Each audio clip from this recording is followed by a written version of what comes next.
आता सध्या प्रमोद अण्णांचीच चालू आहे पाषाणगावामध्ये, कारण आमची भरपूर कामं त्यांनी केलेली आहेत आणि दुसरं आमच्याकडे कोणी व्यक्ती फिरत नाही. पण मी काय म्हणतो, अख्खं गाव प्रमोद निमन यांच्या मागे. हो नक्कीच. बरं, म्हणजे भाजप चालणारच नाही इथं? नाहीच. राष्ट्रवादी पण नाही? नाहीच. असं कसं पण? नाही, पण अण्णा आमच्यासाठी खास आहेत ना, म्हणजे गोरगरिबांसाठी त्यांनी खूप कामं केलेली आहे, करत राहणार. अहो पण इथं आधी ते राष्ट्रवादीमध्ये होते ना, मग राष्ट्रवादीचा एक बेस असेल ना इथं त्यांचा.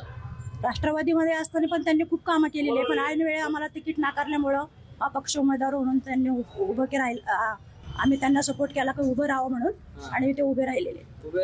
हो, आमचा पूर्णपणे तुमच्या सपोर्टवर उभे राहिले, पण तुम्ही निवडून देणार का त्यांना? नक्कीच 100%. म्हणजे तुम्ही आहे माझं त्यांचं? हो 100% मागे. तुमच्या गावचं काय, म्हणजे समस्या काय तुमच्या गावाला? आमची समस्या काय, आता बाकी अजून गोरगरिबांसाठी काय काम भरपूर दूर केलेले आहेत, अजूनही इथून पुढे ते काम करतीलच.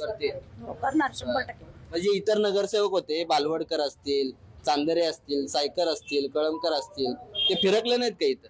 एकदाही आलेले नाही. जसं निवडून गेले तसं ते परत एकदाही आलेले नाहीये ते आमच्याकडे. एकदा पण नाही? एकदाही नाही आलेले. मग तुम्ही विचारलं नाही, तुम्ही आता मत मागाल काय तर?